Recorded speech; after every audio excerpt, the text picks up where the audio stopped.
Hey, what's going on, guys? Watomarmelon back again. So we're gonna start off with another classic. I haven't done a market watch in a while, so I wanted to start things off with a card that everyone is going to be familiar with and everyone has an eye on because of the recent rarity collection. So we're going to start with Ash Blossom and Joyous Spring, 25th anniversary rarity collection. This is the main chase out of that set, and it currently has a market price of $160. The nice thing about Ash is it clearly identifies or like which rarities from the rarity collection are valued the most. So, for example, it puts quarter century secret rare at the top, not surprising at all. And then it goes prismatic collector rare, and then after that it goes prismatic ultimate rare, and then after that it goes platinum secret rare, and then after that it's secret rare, and then after that it's ultra rare. So it sort of sets the stage for how we should interpret rarities within the anniversary rarity collection, and it also sets sort of the maximal price of anything out of the rarity collection, and that's Ash Blossom Joyous Spring quarter century secret rare at around $150. I'm not super surprised by the price point. In fact, I'm a little bit surprised given how difficult it is to pull a specific Ash Blossom Joyous Spring, how cheap it is. Just because when you look at the OCG product, oftentimes you see a bigger disparity where stuff, that is at the bottom of the set in the highest rarity, so something like quarter century secret rare would be super super cheap, which there are a couple of cards in English that are super super cheap, but not as many as in the Japanese side of things, whereas their sort of main chase cards balloon in price. And so in English, it seems to be that there's much more spread where there isn't as much variation in the prices or disparity in the prices between really good quarter century secret rares and not so great ones. So we see Ash Blossom Joy Spring set at the top of the set at $155, but you know, given what we see in the Japanese side of things, it's a bit surprising that it's 155, and then the stuff at the bottom is a dollar.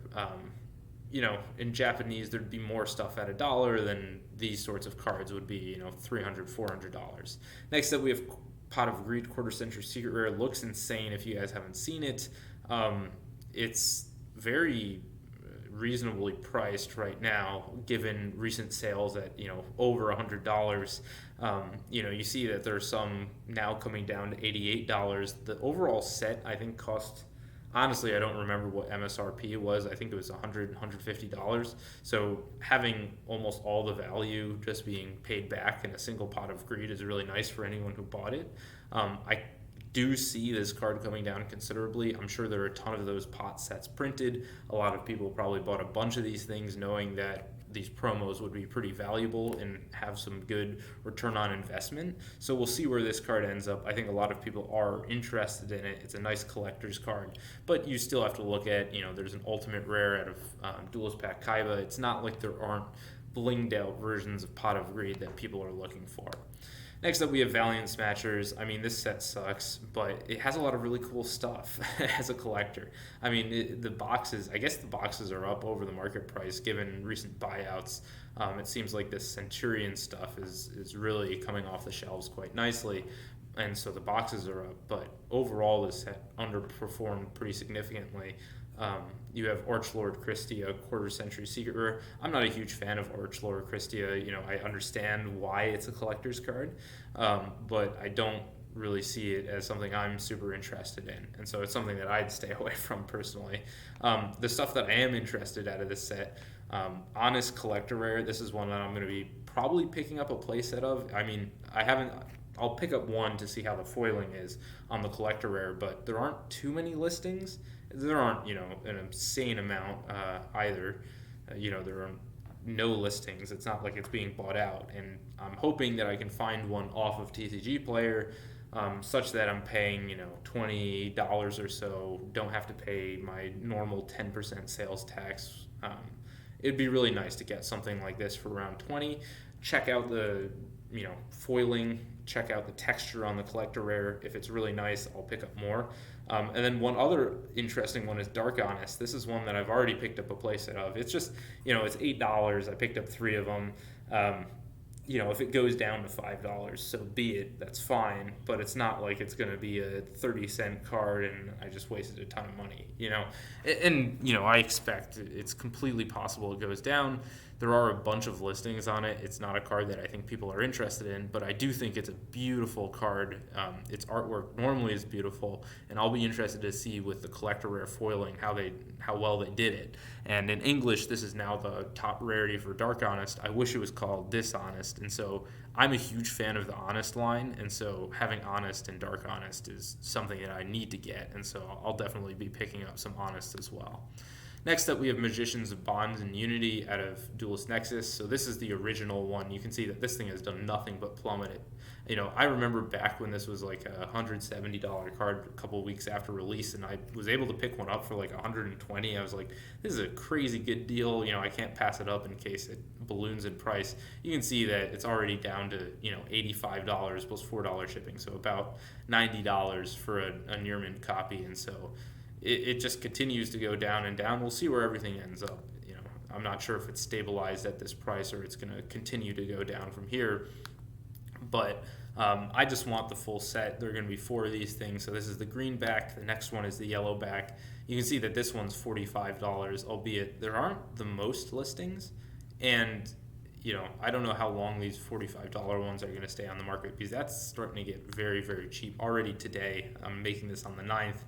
I don't know if I'll upload this exactly on the 9th, but you can see that a number of these really cheap ones are coming off the market. So I'm a little bit, I'm not fear of missing out, but this is one that I'm probably going to buy sooner rather than later. I've been trying to secure a deal. I think a scammer messaged me, and so he couldn't provide timestamps of the card, and he didn't have any feedback, so I passed on that. But this is one that I'm really interested in trying to pick up sooner rather than later.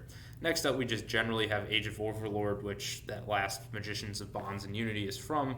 Pretty cool set. There's a lot of stuff where if it wasn't playable, I'd be interested in it. Like King's Sarcophagus is one that I just think the artwork looks kind of cool. Spell cards with the Quarter Century Secret Rare or Starlight Rare look really, really nice a lot of the time. And so this one with sort of a simplistic or a much less crowded artwork is something that's interesting to me. Same thing with some of these Snake Eyes cards. I just think they look really cool. It's a bit of a shame that they're playable for a collector like me, because I'm not going to pay, the extra tax from players wanting to play it. And then one that I've talked about before is this Darkhold Dragon, which I think I already have open.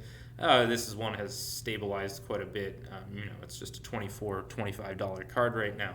But, there aren't the most listings, and this is one that I would like to pick up, maybe a playset of it. And this might actually go in my main binder. I've been thinking about it. I really, really like the artwork on it. So it's just a cool card, and $25 isn't an insane amount. So we'll have to see where that one ends up. It reminds me a lot of 10,000 Dragon. So, it's a much cheaper alternative. That much is certain. Next up, we look at the tin Quarter Century Secret Rare. As you can see, that basically everything has fallen out. Stardust Dragon was trying to hold on for dear life at $10, no longer that cheap, or no longer that expensive, excuse me. Cyber Dragon got bought out. It was originally at $350, got bought out a little bit. Now it's coming back down. Most of this stuff is starting to stabilize. I did pick up some Neoses. I have picked up some Rainbow Dragons.